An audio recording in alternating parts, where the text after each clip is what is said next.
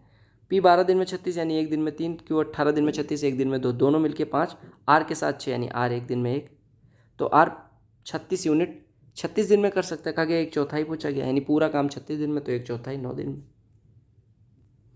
46,800 को 4 लोगों के बीच बांटा जाना है इस प्रकार से कि ए और डी का कंबाइंड शेयर जो है और बी और सी का जो कंबाइंड शेयर है उनका रेशियो दिया गया 8/5 और बी और सी के जो रेशियो है 5 और 4 है।